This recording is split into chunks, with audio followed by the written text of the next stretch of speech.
मेरे साथ हैं अमलेंदु उपाध्याय। तमाम जरूरी मुद्दे एसआईआर से लेकर और एविएशन सेक्टर में इस समय हवाई अड्डों पर क्या कुछ हालात बने हैं, ऐसे जरूरी मुद्दों को छोड़ते हुए आज संसद में यहां गड़े मुर्दे उखाड़ने की कोशिश हो रही है। गड़े मुर्दे यानी वंदे मातरम को लेकर जो 150 साल पहले और तब से लेकर कई बार ये मामला विवादों में आया है, उन विवादों को एक बार फिर यहां पर उनकी जड़ें तलाशने का काम किया जा रहा है। और इन जड़ों को जब तलाशा जाएगा तो उसमें सीधे सीधे आरएसएस यानी राष्ट्रीय स्वयंसेवक संघ किस तरीके से घिरा हुआ मिलेगा, किस तरह से संविधान की अवहेलना करता हुआ मिलेगा, ये सारी बातें भी निकलकर संसद में आएंगी। जी हां, आज संसद के दोनों सदनों में आज से 10 घंटे की बहस रखी गई है वंदे मातरम पर चर्चा के लिए। लोकसभा में इसकी शुरुआत करेंगे प्रधानमंत्री नरेंद्र मोदी और राज्यसभा में शुरुआत करने का जिम्मा दिया गया है गृह मंत्री अमित शाह का। यानी सरकार में जो बात होती है कि दो सबसे महत्वपूर्ण व्यक्ति हैं, तो ये वास्तविक रूप से अब ये बताने की भी कोशिश की जा रही है कि केवल और केवल दो ही महत्वपूर्ण व्यक्ति हैं। हालांकि चर्चा का समापन करने के लिए रक्षा मंत्री राजनाथ सिंह को भी लगाया गया है, लेकिन शुरुआत करने की जिम्मेदारी इन दो लोगों को दी गई है। अब इन दो लोगों के जरिए इसकी शुरुआत होगी और वंदे मातरम जो अभी 7 नवंबर को इस सरकार ने उसके 150 साल पूरे होने का जश्न मनाया है। वंदे मातरम को भारत के राष्ट्रीय गान के रूप में यानी राष्ट्रीय गीत के रूप में या जो उसको नेशनल सॉन्ग कहा जाता है उसके रूप में मान्यता दी गई है। इस सारी चीजों को लेकर आज से बहस होगी, 10 घंटे तक बहस होगी। इसकी बहस भी संसद में होने की कोई योजना नहीं थी, सरकार कार्यक्रम चला रही थी और 150 साल पूरे होने पर कार्यक्रम हुए थे, लेकिन एसआईआर पर चर्चा की मांग हो रही थी तो सरकार को लगा कि अब इस पर भी मांग कराई जाए। यानी संसद के अगर जरूरी मुद्दों पर चर्चा होगी तो इतिहास में गड़े मुर्दों को उखाड़ने पर भी चर्चा होगी, यह सरकार संदेश देना चाहती थी। हालांकि केवल एसआईआर ये नहीं है, बहुत सारे मुद्दे हैं। चर्चा शुरू होगी तो हम आपको सीधे लोकसभा में ले चलेंगे, लेकिन अमलेंदु जी एक बड़ा सवाल ये भी है, बहुत सारी रिएक्शंस भी आ रही हैं और यही पूछा जा रहा है कि जब आरएसएस माफ कीजिएगा, जब वंदे मातरम लिखा गया तब तो खैर अस्तित्व नहीं था आरएसएस का, लेकिन वंदे मातरम गाया गया और जब संविधान का भाग भी बना है और जब राष्ट्रीय स्वतंत्रता आंदोलन की लड़ाई लड़ी जा रही थी, वंदे मातरम वो सेनानी गा रहे थे, उनका वाचन कर रहे थे, उस समय आरएसएस कहाँ था? आरएसएस तो बन गया था 1925 में और स्वाधीनता आंदोलन का जो आखिरी दौर था उसके बाद ही शुरू होता है। उस समय क्या कर रहा था आरएसएस? तो क्या ये जो चर्चा है इसके जरिए आरएसएस को भी उसकी सच्चाई बताने की कोशिश की जा रही है और सत्ता पक्ष की ओर से? हाँ बिल्कुल समझिए। असल में जिस तरीके से प्रधानमंत्री मोदी और आरएसएस के बीच लगातार जो है खटपट की खबरें आती रहती हैं जी, तो उसमें हो सकता है कि प्रधानमंत्री ने एक दांव चला हो कि इसके जरिए आरएसएस को जी है उसकी ओर पड़ती उघाड़ी जाए और ये बताया जाए कि आरएसएस किस तरह आजादी के आंदोलन के खिलाफ काम करता रहा।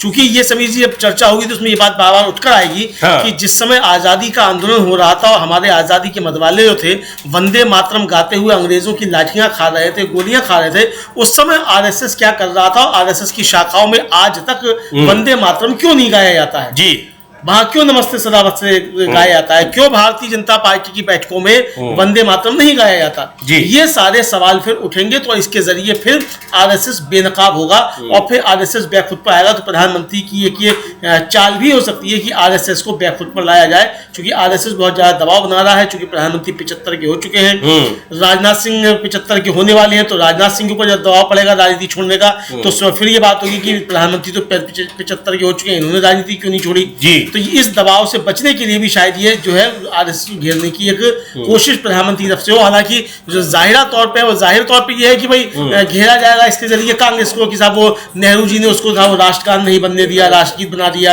ये सारी बातें होंगी। लेकिन वो भी सारी चीजें सामने आएंगी तो उसमें आएगा कि किस तरह श्यामा प्रसाद मुखर्जी ने इसमें सहमति दे दी थी, किस तरीके से संविधान सभा में ये तय हुआ था, ये सारी चीजें आएंगी। और पंडित नेहरू की जो आपत्तियां थी वो किस बात को लेकर आपत्तियां थी, ये सारी बात भी आएंगी। तो इसके जरिए भी आरएसएस जो है वो बुरी तरीके से बेनकाब होगा। तो ये प्रधानमंत्री हो सकता है कि इसलिए किया हो, लेकिन जिस भी इरादे से किया गया हो, लेकिन यहाँ घिरता हुआ आरएसएस नजर आएगा और बीजेपी घिरती नजर आएगी। बिल्कुल आरएसएस घिरता हुआ नजर आएगा। और जो 7 नवंबर को जब इसको एक बड़ा आयोजन हुआ था 150 साल पूरे होने पर, तभी ये दिखाई पड़ गया था कि उसमें प्रधानमंत्री खास तौर पर जवाहरलाल नेहरू को यानी पूर्व प्रधानमंत्री को घेरना चाहते हैं, क्योंकि 1937 में उसी कांग्रेस के फैसपुर अधिवेशन में ही इसको स्वीकार किया गया था, इसके 2 स्टेंजा को, यानी 2 इसके पैराग्राफ को। इसलिए किया गया था कि उसको लेकर विवाद हुए थे, और क्यों विवाद हुए थे इस पर भी हम लोग चर्चा करेंगे। लेकिन जवाहरलाल नेहरू कांग्रेस के अध्यक्ष थे उस समय, और जिस कमेटी ने यह प्रस्ताव दिया था अमलेंदु जी, उसमें सुभाष चंद्र बोस थे, उसमें मौलाना अबुल कलाम आजाद थे, उसमें आचार्य नरेंद्र देव थे, इस तरह के लोग थे उसमें। और गुरुदेव रविंद्रनाथ टैगोर ने पहले ही कह दिया था कि केवल इसके 2 स्टेंजा को शामिल किया जाए। ऐसे लोगों ने इसका सुझाव दिया था, और इस प्रस्ताव को महात्मा गांधी ने फैसपुर अधिवेशन में रखा था। यह ऐतिहासिक तथ्य है। जवाहरलाल नेहरू उस अधिवेशन की अध्यक्षता कर रहे थे 1937 में। खैर, बहुत सारे सवाल इसको लेकर निकलेंगे, और जैसा कहा अमलेंदु जी ने कि वो सारी बातें अब संसद के सदन पर रखी जाएंगी, वहां पर पटल पर रखी जाएंगी, आधिकारिक रिकॉर्ड में सारी चीजें आएंगी। लेकिन सवाल उठ रहे हैं और पूछा जा रहा है। कीर्ति आजाद तृणमूल कांग्रेस के एमपी हैं, पूछ रहे हैं कि आखिर आरएसएस ने इसको कब गाया है। सुनेंगे क्या कह रहे हैं कीर्ति आजाद। लेकिन प्रधानमंत्री नरेंद्र मोदी अब पहुंचने वाले हैं लोकसभा में, और वो चर्चा की शुरुआत इसकी करेंगे, सामने बताया ही। पर कीर्ति आजाद को भी सुनेंगे, और भी कई नेताओं को सुनेंगे, क्या कह रहे हैं। अखिलेश यादव भी हैं, बहुत सारे हैं। यही सारे सवाल उठेंगे। अब ये पूछा जा रहा है कि सदन में चर्चा के जरिए क्या वास्तव में भारतीय जनता पार्टी की मौजूदा जो लीडरशिप है, नेतृत्व है, वो आरएसएस को बेनकाब करना चाहता है राष्ट्रगीत के रूप में के माध्यम से और संविधान के माध्यम से। चूंकि 1950 में संविधान सभा ने इसी रूप को स्वीकार किया है, और उस समय संविधान सभा के अध्यक्ष हुआ करते थे डॉक्टर राजेंद्र प्रसाद। जी बिल्कुल समीर जी, डॉक्टर राजेंद्र प्रसाद उसके अध्यक्ष हुआ करते थे, और संविधान सभा में इस पर समीर जी बहुत लंबी जो है बहस हुई है। बहुत लंबी बहस हुई है, और उसमें पंडित नेहरू ने अपनी जो है कई टिप्पणियां भी उसमें की हैं। और जब उनके सामने मसला आया, कैबिनेट के नोट भी उन्होंने लिखा, उसमें कारण दिया, बताया पंडित नेहरू ने कि भाई वंदे मातरम को इसलिए जो है राष्ट्र गान के तौर पर नहीं लिया जा सकता, चूंकि वंदे मातरम हमारी आजादी की लड़ाई का प्रतीक था। तो उस समय उसकी आवश्यकता थी। आज आवश्यकता जनगण मन की इसलिए है चूंकि अब हम जीत चुके हैं। तो जो लड़ाई का एक जज्बा था, वो लड़ाई की आवश्यकता अब नहीं है। तो वो जो जज्बा पैदा करने की, जो संघर्ष का जज्बा था, वो काम हो चुका। चूंकि अब जीत चुके, तो इसलिए अब जीत का जज्बा जो वो दिखाने की आवश्यकता है। दूसरा, उसकी धुन जो है उसको लेकर भी बात की कि जो जनगण मन की धुन है वो राष्ट्रगान के तौर पर, चूंकि राष्ट्रगान जब गाया जाएगा तो विदेशों में भी गाया जाएगा। तो विदेशों में राष्ट्रगान की जो धुन, जनगण मन की धुन है, वो काफी ज्यादा प्रभावित करती है, जबकि इसकी धुन जो है वंदे मातरम की, वो प्रभावित नहीं करती है, बल्कि उदासी की टाइप जो है वो उससे भाव पैदा होते हैं। तो अब चूंकि हम जोश में हैं कि हम आजादी प्राप्त हो चुकी है, देश निर्माण का समय है, तो इसलिए जो है जनगण मन की आवश्यकता, ये उनका अपना नोट है। और उसके बाद फिर संविधान सभा ने भी इसको स्वीकार किया, कैबिनेट ने भी इसको स्वीकार किया। जी बिल्कुल, इसको स्वीकार किया है, लेकिन बेनकाब करने की कोशिश है आरएसएस को। क्या वास्तव में सरकार यही चाह रही है? लेकिन संसद के भीतर जो कुछ होगा वो लगातार हम लोग देखेंगे ही। इसकी शुरुआत होने वाली है, लेकिन संसद के बाहर जो प्रतिक्रियाएं आ रही हैं, उनसे साफ ये लग रहा है कि क्या कुछ होने वाला है, और कई सारी परतें खुलेंगी स्वाधीनता आंदोलन के दौरान। उसमें क्या कुछ भूमिका रही आरएसएस की, आरएसएस से जुड़े लोगों की और दूसरे लोगों की। सुनते हैं पहले कीर्ति आजाद को। कीर्ति आजाद को सुनेंगे वंदे मातरम पर क्या कुछ कह रहे थे, और एक बार रुक करते हैं लोकसभा का, जहां प्रधानमंत्री वंदे मातरम पर चर्चा की शुरुआत करने वाले हैं। लेकिन जिस तरह की जो अमलेंदु जी प्रतिक्रियाएं आ रही हैं, वो लग रहा है कि संसद के भीतर क्या कुछ होने वाला है। हाँ बिल्कुल, ये लग रहा है कि संसद के भीतर क्या कुछ होने वाला है, और इस पे मालूम भी पड़ेगा कि क्या है। अखिलेश यादव ने भी इसको लेकर पूछा है, और उन्होंने, अखिलेश यादव ने साफ तौर पर कहा है कि गाने से ज्यादा निभाना जरूरी है। आप गाने की बात कर रहे हैं वंदे मातरम, लेकिन आपने वंदे मातरम निभाया कितना है? आपने तो गाया भी नहीं, निभाया भी नहीं है। दोनों बातें हैं समीर जी। तो अखिलेश यादव को भी हम लोग सुन सकते हैं कि वो क्या कह रहे हैं। जी सुनते हैं, पहले एक बार रुक करते हैं लोकसभा का, क्या कुछ वहां पर चल रहा है। और बताया जैसे हमने कि प्रधानमंत्री इस चर्चा की, वंदे मातरम पर चर्चा की शुरुआत करेंगे। कर रहे हैं, बता रहे हैं, लेकिन आपको बता दें कि पिछले एक हफ्ते से देश के कई हवाई अड्डों पे क्या कुछ हो रहा है, वो तस्वीरें भी, और उस पर चर्चा की भी मांग हो रही है संसद में। लेकिन वंदे मातरम पर 10 घंटा की चर्चा की इजाजत दी गई है। शुरुआत प्रधानमंत्री ने की है। अब उस पर अभी आने वाले समय में, यानी अब जो जिनका नंबर आएगा, विपक्ष के भी कई नेताओं को इस पर बोलना है, तो क्या कुछ यहां पर होगा। लेकिन प्रधानमंत्री अभी बता रहे हैं कि कैसे 1875 से लेकर, और उनका जो जोर है कि किस तरीके से वंदे मातरम में जो देवी दुर्गा और मंदिर और इनका जिक्र किया गया है, उसको कैसे हटाया गया, ये साजिश की गई, ये वो बता रहे हैं, जिसके बारे में हम लोगों ने चर्चा की शुरुआत में ही बताया था कि कैसे 1937 में इसमें से केवल 2 जो स्टैंजा है, 2 पैराग्राफ है, उसके स्वीकार किए गए थे बाकायदा, और उसके बाद संविधान सभा ने भी 1950 में उन्हीं 2 जो पैराग्राफ है उनको राष्ट्रीय गीत के तौर पर स्वीकार किया है। तो खैर, अब ये चर्चा, ये सोशल मीडिया पर भी ये पूछा जा रहा है, बातें की जा रही है कि ऐसे समय में जब इतने गंभीर मुद्दे जिन पर सरकार घिरी हुई है, उनको छोड़कर वंदे मातरम पर चर्चा की ऐसी कौन सी जरूरत पड़ गई है। अभी 7 नवंबर को, ठीक है, उसके 150 साल पूरे हुए थे, कई कार्यक्रम हुए, लेकिन उस पर संसद में उस पर चर्चा का क्या औचित्य है। बिल्कुल समीर जी, संसद में चर्चा का क्या औचित्य है, ये साफ तौर पर पूछा जा रहा है, और ये भी पूछा जा रहा है कि आखिर इससे हल क्या निकलेगा। हाँ। मतलब ये समस्याओं का हल हो जाएगी इस बहस से क्या। अब प्रधानमंत्री अब लंबी चौड़ी हाँक रहे हैं, बहुत अच्छी बात है, लेकिन प्रधानमंत्री ये नहीं बता रहे हैं कि जब वंदे मातरम लिखा जा रहा था उसमें आरएसएस क्या कर रहा था जी, उस समय सावरकर क्या कर रहे थे, आजादी के आंदोलन के दौरान आरएसएस ने वंदे मातरम क्यों नहीं गाया, इस पर नहीं बता रहे हैं। प्रधानमंत्री ने एक बात कही कि जब वंदे मातरम के 100 साल पूरे हुए तो लोकतंत्र में काला अध्याय जुड़ गया और उस समय आपातकाल लग गया। आजादी के जो लड़ाई लड़ने वाले थे उनको जेल भेज दिया गया, आजादी के जो चाहने वाले थे वो जेल चले गए, लेकिन प्रधानमंत्री नरेंद्र मोदी उन जेल जाने वालों में शामिल नहीं थे। तो प्रधानमंत्री अपने को खुद क्या सर्टिफिकेट देना चाहते हैं तो वो जाने क्या देना चाहते हैं। लेकिन साफ तौर पर समझा जा सकता है समीर जी की ये जो प्रधानमंत्री कहना चाह रहे हैं वो खुद को घेरने का ही उनका एक तरीके से हो सकता है। दूसरा ये कि जो जिन बंकिम चंद्र चटर्जी ने लिखा समीर जी, बिल्कुल, वो अंग्रेजों के ने जब मतलब रानी विक्टोरिया ने अपने हाथ में लिया शासन, तो सबसे पहले जो चुने गए डिप्टी कलेक्टर वो थे जी। 30 साल तक उन्होंने ब्रिटिश सरकार की सेवा की, और राय बहादुर और जाने क्या क्या उपाधियां जो अंग्रेजों के वफादारों को दी जाती थी वो उनको दी गई जी। हाँ। तो इसका जिक्र भी क्या प्रधानमंत्री करेंगे। किसी के द्वारा कुछ लिखना, उसमें से कुछ लेना एक अलग मसला हो सकता है, लेकिन उस लिखने वाले का क्या चरित्र चित्रण है वो भी बताना चाहिए।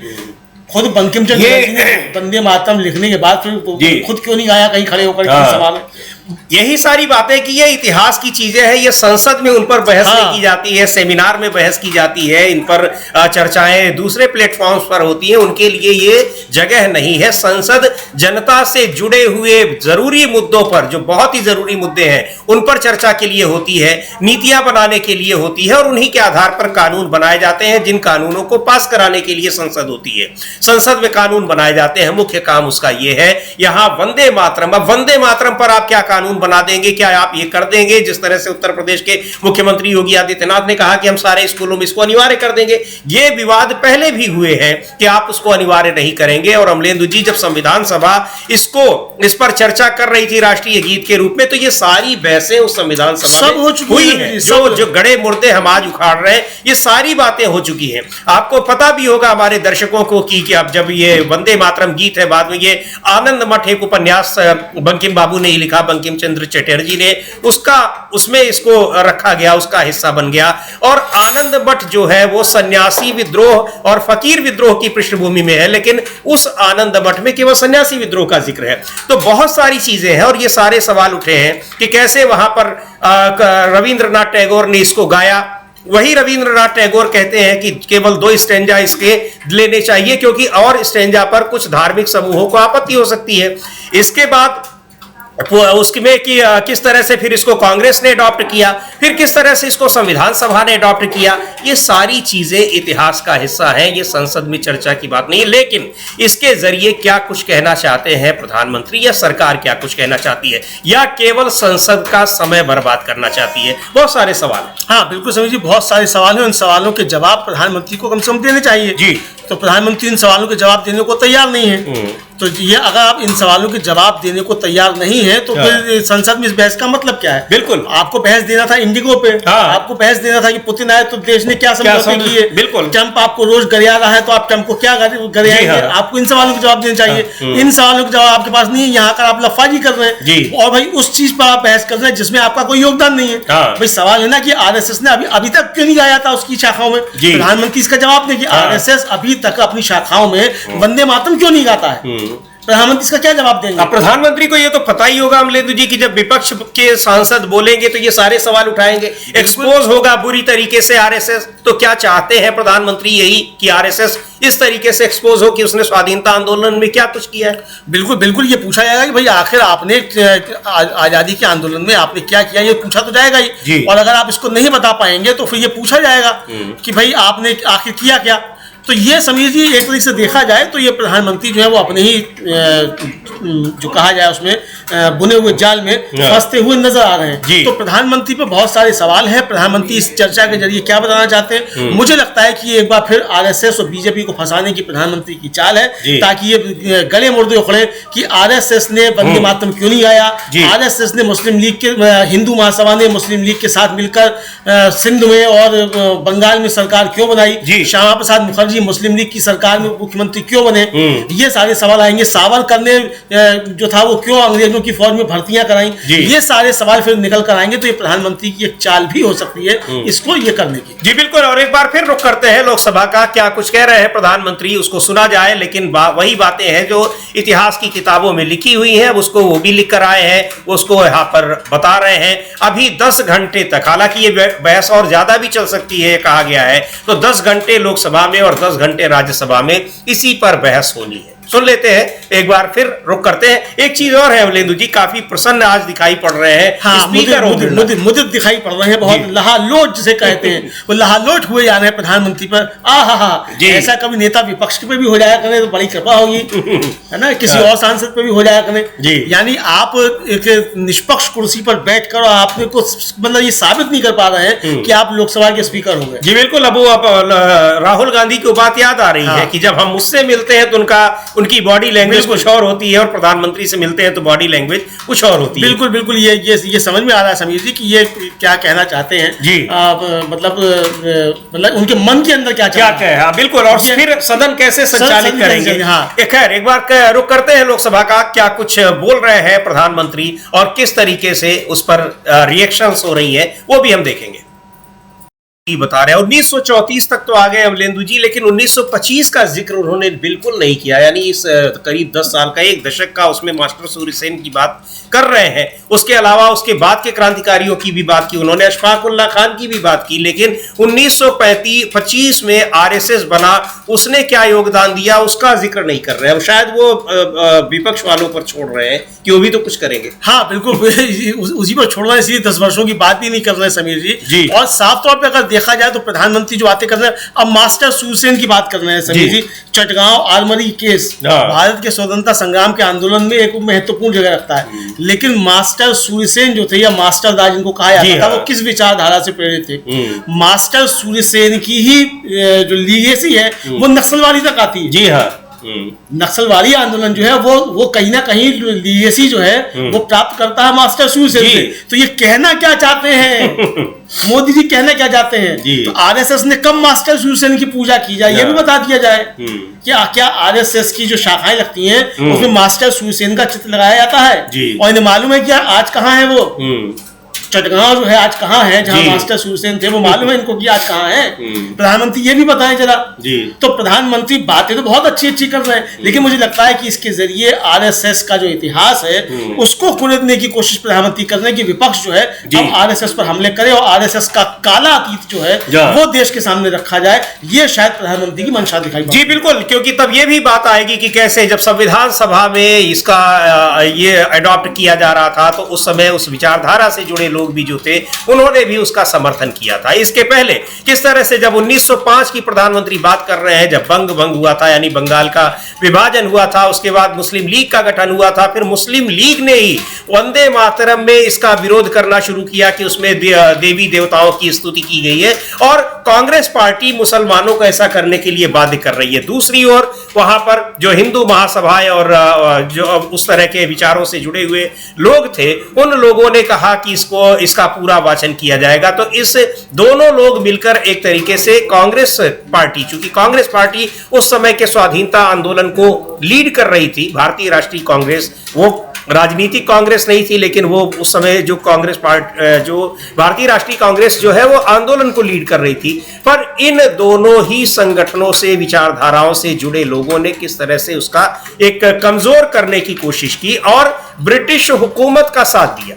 उस समय जिससे लड़ाई लड़ी जा रही थी मुख्य रूप से, यानी जिन क्रांतिकारियों का, जिन स्वतंत्रता सेनानियों का जिक्र प्रधानमंत्री कर रहे हैं, उन लोगों के आंदोलन को, उनका जो कुछ वो कर रहे थे उसको कमजोर करने के लिए ब्रिटिश सरकार का साथ दिया जा रहा था और ऐसे लोग उस विचारधारा से जुड़े हुए थे। और बिल्कुल समीर जी, और जब ये आनंद में लिखा गया था तो बंकिम चंद्र चटर्जी ने भारतीय राष्ट्रवाद की बात न करके बांग्ला राष्ट्र की, उसके सारे पात्र भी सारे पात्र वहीं के थे, सारी घटनाओं का जिक्र वहीं का है और इसीलिए इसको नहीं लिया गया राष्ट्रगान के तौर पे, क्योंकि जनगण मन जो है सिंध तक की बात करता है। हाँ, इसलिए इसको लिया गया। जो अखंड भारत है और जो अखंड भारत की उसकी बात करता है जनगण मन, इसलिए उसको लिया गया था। और इसका प्रसिद्ध बांग्ला लेखक थे नरेश चंद्र सेन गुप्ता जी, इन्होंने जब 20वीं सदी के आरंभ में आनंद मठ का अंग्रेजी से अनुवाद किया तो साफ लिखा कि इस गीत को पढ़ने के बाद यह जानकर दुख होता है कि बंकिम बांग्ला राष्ट्रवाद से इतने ज्यादा ग्रस्त थे कि उन्हें भारतीय राष्ट्रवाद की परवाह नहीं थी जी।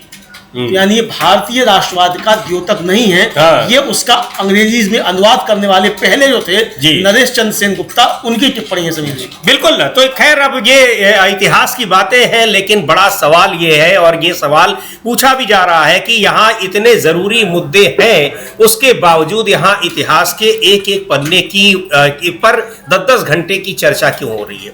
तो बहुत सारे सवालों के बीच में बहुत गंभीर मुद्दा है, किस तरीके से कई मुद्दों पर सरकार घिरी हुई है। तो क्या सरकार संसद का समय खराब करना चाहती है, या किसको कहा जाए जो एक मुहावरा है कि समय काटना चाहती है, कि किसी तरीके से जल्दी से, ये 15 दिन का तो सत्र ही है, अब उसमें 3-4 दिन तो वैसे ही चले गए। SIR पर चर्चा की मांग नहीं स्वीकार कर रही थी, जब चर्चा की मांग स्वीकार हुई तो यह हुआ कि पहले वंदे मातरम पर चर्चा होगी, यानी संसद में इतिहास के गड़े मुर्दे पहले उखाड़े जाएंगे, उसके बाद मौजूदा चीजों पर चर्चा होगी कि कैसे SIR के जरिए लोकतंत्र को एक खत्म करने की कोशिश की जा रही है। ये बता रहे हैं कि इसको पाने के लिए क्या क्या शहादत दी गई, क्या क्या कुर्बानियां दी गई, बलिदान दिया गया, लेकिन ये आरोप लग रहे हैं कि अब उस चीज को जिसको हमने इतनी कुर्बानियों के बाद प्राप्त किया है, उसको हम कैसे खत्म कर रहे हैं। तो अब इतिहास जरूरी है या जो उसको खत्म करने की साजिश हो रही है, आरोप लग रहे हैं, उस पर सफाई देना जरूरी है, यह महत्वपूर्ण हो जाता है। बिल्कुल समीर जी, ये महत्वपूर्ण हो जाता है और ये साफ तौर पे समझा जा सकता है कि जो इस पर सफाई आएगी भी, तो आखिर सफाई क्या देंगे प्रधानमंत्री? सवाल ये है ना जी कि सफाई क्या देंगे प्रधानमंत्री को? सवालों के जवाब देने थे जो विपक्ष पूछा है, जो जनता पूछ रही है, आप उनसे भाग रहे हैं, तो आप उनसे भागकर वंदे मातरम की आड़ में छुपना चाहते हैं, और जो कि आपका है भी नहीं जी। मतलब वंदे मातरम से आपको कोई लेना देना नहीं है, लेना देना भी नहीं है। हाँ। तो इसलिए चलिए उस समय तक ठीक है, लेकिन जो आपने कहा कि 1925 बनता है RSS, उसने अपना इसको राष्ट्रगान घोष क्यों नहीं बनाया? और आज भी क्यों नहीं बनाया? आज भी नहीं बनाया। आज भी आप नमस्ते सदावत से आपकी शाखा में गाया जाता है, वंदे मातरम क्यों नहीं गाया जाता जी? और इसके साथ आप यहाँ चर्चा करा रहे हैं और राज्यसभा में आप निकलवा रहे हैं नोटिस की, सदन में वंदे मातरम कोई नहीं बोलेगा, तो ये कैसा दोगलापन है भाई? ये तुम्हारा रवैया किस तरीके का है? बिल्कुल, क्यों नहीं बोला जाएगा वंदे मातरम? हमारी आजादी का उद्घोष, जिसको प्रधानमंत्री खुद कह रहे हैं कि इसको लोग गाते हुए फांसी के तख्तों पर झूल गए, जिन्होंने अंग्रेजों की लाठियां और गोलियां खाई, वो क्यों नहीं गाया जाएगा? क्यों नहीं बोला जाएगा? प्रधानमंत्री इसका जवाब दे दें। जी बिल्कुल, वहां पर के राज्यसभा में क्यों नहीं बोला जाएगा? उसका जो नोटिफिकेशन आया है, जिस पर हम लोग काफी चर्चा कर चुके हैं और विपक्ष बहुत उसका विरोध कर रहा है, लेकिन वो सवाल भी खैर पूछा जाएगा। पर यहां सबसे जो महत्वपूर्ण बात है कि RSS इस मुद्दे पर खुद को कितना घिरा पाएगा, ये देखने वाली बात होगी, क्योंकि RSS की वंदे मातरम हो, स्वाधीनता आंदोलन हो, उन सब में उसकी भूमिका संदिग्ध है, ब्रिटिश सरकार का साथ देने की रही है और लगातार उस पर सवाल उठते हैं। यहां तक कि आजादी के बाद भी तिरंगे को, वंदे मातरम को, राष्ट्रगान को, इन सब को लेकर उसका क्या कुछ रवैया रहा है, वो सारी चीजें आएंगी। अब सवाल ये है कि प्रधानमंत्री उस पर इतनी चर्चा की मांग क्यों कर रहे हैं? आरएसएस को एक्सपोज करना चाहते हैं, क्या कुछ करना चाहते हैं? लेकिन एक बहुत जरूरी बात कही है इस चर्चा के शुरू होने से पहले ही, वहां संसद परिसर में बैठे भी हैं अखिलेश यादव, इस समय सुन रहे हैं इनका प्रधानमंत्री का भाषण। लेकिन उन्होंने कहा है कि ठीक है, और पहले तो आरएसएस की भूमिका क्या रही, लेकिन ये भी सही जरूरी सवाल है कि आप उसका गाना ज्यादा जरूरी है या उस पर अमल करना। सुनते हैं एक बार क्या कहा अखिलेश यादव ने। निभाना है, और संविधान सभा ने जो वंदे मातरम के स्वरूप को एडॉप्ट किया है उसको किसने फॉलो नहीं किया, और संविधान के अनुसार ही यहाँ पर नियम और कानून चल रहे हैं, यानी जो कानून का शासन है उसका स्रोत संविधान है और संविधान ने जो एडॉप्ट किया है। लेकिन यहाँ आरएसएस ने उस जो वंदे मातरम को, जिसको संविधान ने स्वीकार किया है, उससे वो परहेज करता रहा है। तो प्रधानमंत्री इस पर चर्चा करके बताना क्या चाहते हैं, ये सवाल है। बिल्कुल समीर जी, प्रधानमंत्री जो चर्चा यहाँ करा रहे हैं, तो इस चर्चा में प्रधानमंत्री बीजेपी को भी घेर रहे हैं जी, और बीजेपी के साथ साथ आरएसएस को भी घेर रहे हैं। मतलब घेर नहीं रहे हैं, मतलब जो बातें रख रहे हैं उससे वो घिरता हुआ नजर आएगा। प्रधानमंत्री अपना बीज वक्तव्य रखकर जब उठेंगे समीर जी, उसके बाद किस तरीके से आरएसएस और बीजेपी पर, प्रधानमंत्री पर खुद पर हमले होंगे, ये प्रधानमंत्री को भी अंदाजा नहीं है। लेकिन बाद में जिस तरीके से राजनाथ सिंह को जिम्मेदारी दी गई कि राजनाथ सिंह आकर जो है इसका समापन करेंगे, तो अब राजनाथ सिंह बेचारे आकर क्या समापन करेंगे? जितने हमले हो चुके होंगे उसका जवाब राजनाथ सिंह के पास क्या होगा? बहरहाल समीर जी, आज एक बात देखने में आ रही है कि प्रधानमंत्री शायद ज्यादा ही थके हुए दिखाई पड़ रहे हैं, क्योंकि वो बातें तो रख रहे हैं लेकिन वो उस कटुतापूर्ण एग्रेशन जो होता है वो थोड़ा गायब दिखाई पड़ रहा है। क्या ये 240 की मजबूरी है? ये भी समझा जा सकता है। जी बिल्कुल। जब 150 साल पूरे हो रहे हैं तब भारतीय जनता पार्टी 240 पे टक गई। बताइए, ये भी एक लोकतंत्र का काला अध्याय हो गया जी। जब 100 साल हुए तब जो था वो इमरजेंसी लगी हुई थी। अब 150 साल हो रहे हैं तो प्रधानमंत्री जो वो बोल ही नहीं पा रहे मोदी जी बैसाखियों पे। और एक चीज और भी है कि अभी महात्मा गांधी का भी अब जिक्र किया प्रधानमंत्री ने, और जो हम लोगों ने कहा कि, और कह रहे हैं कि उसके साथ अन्याय हुआ, उसका यानी जो पूरा वर्जन है वो नहीं लिया गया, जबकि उसका प्रस्ताव रखा था महात्मा गांधी ने। खैर, एक बार फिर से रुक करते हैं, क्या कुछ कह रहे हैं प्रधानमंत्री वंदे मातरम को लेकर।